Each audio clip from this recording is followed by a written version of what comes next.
सुप्रभात विद्यार्थियों, आपका स्नातक प्रथम वर्ष की कक्षा में पुनः स्वागत है।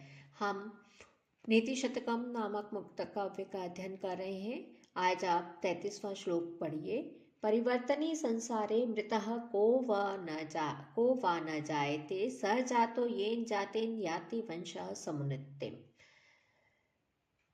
कवि कह रहा है कि इस परिवर्तनशील संसार में कौन नहीं मरा अथवा कौन जन्म नहीं लेता।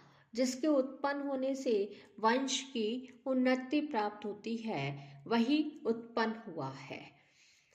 वंश की उन्नति को अधिक महत्व दिया गया है। अब अर्थ देखिए।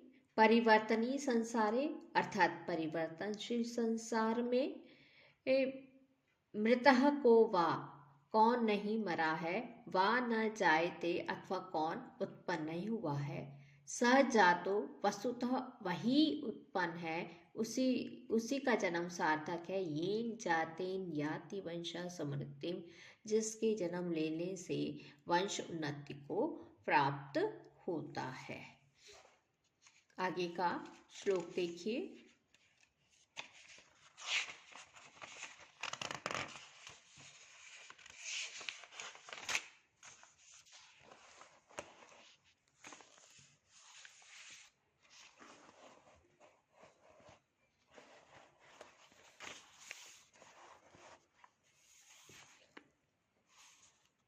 कुसुमस्तबकस्येव द्वयी वृत्तिमनस्विनः मूर्धन्यं वा सर्वलोकस्य शीर्यते वन एव यः। यहाँ कवि कह रहे हैं कि पुष्प स्तबक के जिस तरह से फूल का गुच्छा या तो वह सिर पे धारण किया जाता है अथवा वह वन में ही जीर्ण शीर्ण हो जाता है। इस फूल के स्तबक के उदाहरण के द्वारा मनस्वी व्यक्तियों की दो प्रकार की स्थितियों का वर्णन किया गया है। अब आप शब्दार्थ देखिए। कुसुम स्तबकस्य यानी फूल के गुच्छे के समान, मनस्विनः मनस्वी व्यक्ति, द्वयी वृत्ति दो प्रकार की स्थितियां होती है। वा सर्वलोकस्य मूर्धनि, या तो सभी लोग उसको सिर पर धारण करते हैं, वा वन एव शीर्यते अथवा वह वन में ही नष्ट हो जाता है।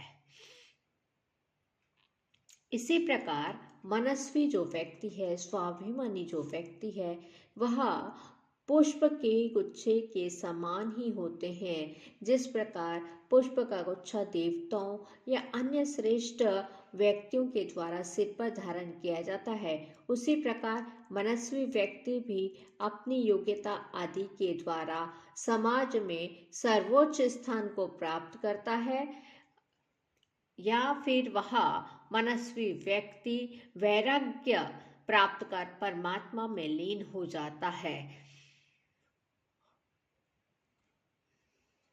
यहाँ पर अनुष्टुप छंद है, उपमा अलंकार है। यहाँ मनस्वी पुरुष की पुष्प स्तबक से उपमा दी गई है। प्रसाद गुण है, वैदर्भी रीति है। शीर्यते श्री धातु नेच और उससे लट लकार प्रथम पुरुष एक वचन में शीर्यते बनता है। मनस्विनः पद मनस से विनी प्रत्यय षष्ठी विभक्ति एक वचन। अब आगे 35वां श्लोक देखिए।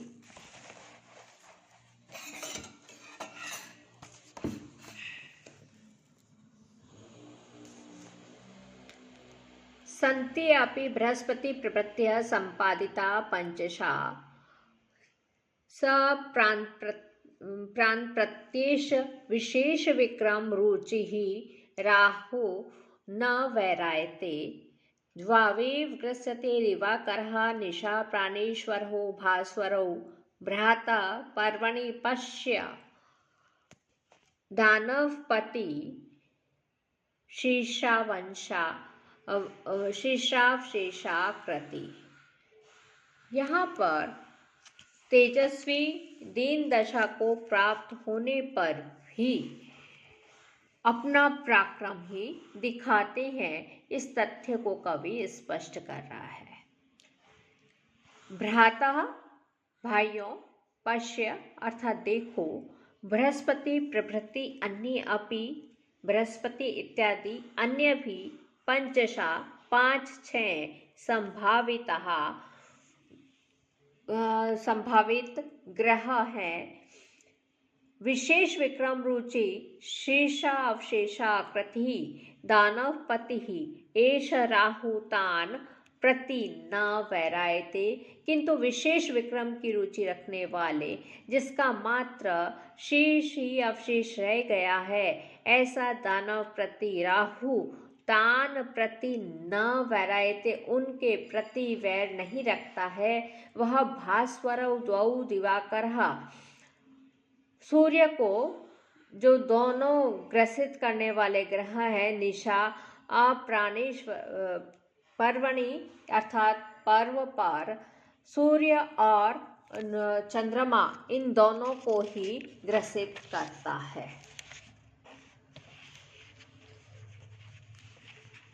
पराक्रमी एवं तेजस्वी व्यक्तियों का यह स्वभाव होता है कि वे सदैव अपने से ही ज्यादा तेजस्वी के साथ संघर्ष करते हैं, अपने से कमजोर के साथ नहीं। कवि राहु का उदाहरण देते हुए कहता है कि हे भाई देखो, इस आकाशमंडल में बृहस्पति आदि 5-6 तेजस्वी ग्रह हैं।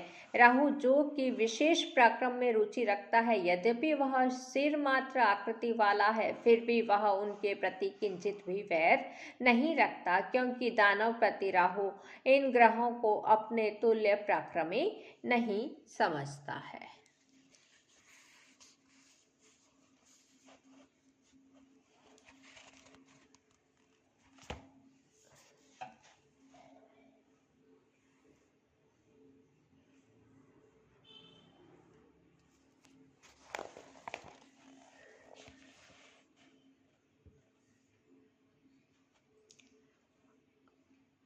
आगे हम 36वां श्लोक पढ़ रहे हैं।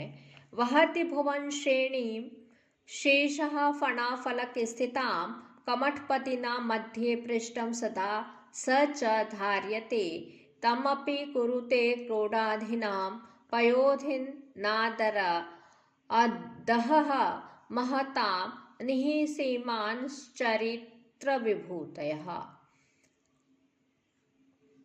यहाँ पर कवि भर्तृहरि महापुरुषों के सर्वश्रेष्ठ अकथनीय चरित्र को स्पष्ट कर रहे हैं। शेषः अर्थात शेषनाग, फणाफलक स्थितां, फणों के फलकों पर स्थित, भुवन श्रेणी, भुवनों की पंक्ति को वहती धारण करता है। शेषनाग फणों के फलकों पर भुवनों की पंक्ति को वहती अर्थात धारण करता है। सच और वह कच्छप राज के द्वारा, कमठपतिना अर्थात कच्छप राज के द्वारा, मध्य पृष्ठम सदा च धार्यते, पीठ के मध्य में हमेशा ही धारण किया जाता है। तमपि कुरुते क्रोडाधीनां पयोधिरनादरः, और उस कच्छप को भी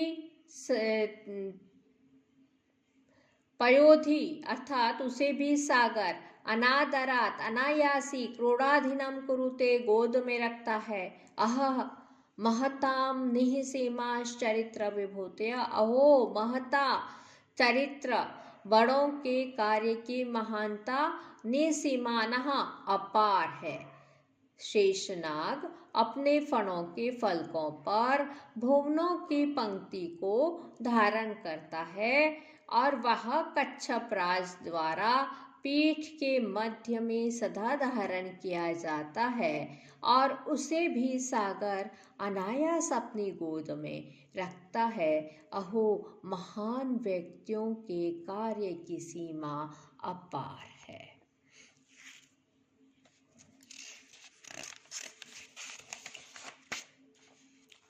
यहाँ पर भर्तृहरि कवि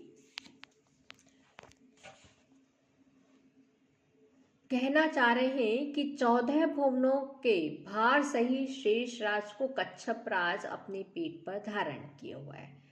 इससे भी अधिक आश्चर्य उत्पन्न करने वाली बात यह है कि 14 भुवनों के भार सहित शेष राज को कच्छपराज पीठ पर धारण किए हुए और समुद्र सहज ही अपनी गोद में प्रलयावस्था में इन सभी को धारण करता है। इससे सिद्ध होता है कि महापुरुषों का चरित्र आश्चर्यचकित है। यहाँ पर अर्थांतरन्यास अलंकार है, हरिणी छंद है और वही प्रसाद गुण वैदर्भी रीति है। वह पद वह धातु लट लकार प्रथम पुरुष एक वचन से बना है। धार्यते ध्री धातु नेच और लट लकार प्रथम पुरुष एक वचन। आज हम यहीं पर समाप्त करते हैं। धन्यवाद। सर्वे भवन्तु सुखिनः, सर्वे सन्तु निरामया, सर्वे भद्राणि पश्यन्तु, मा कश्चित् दुःखभाग् भवेत्।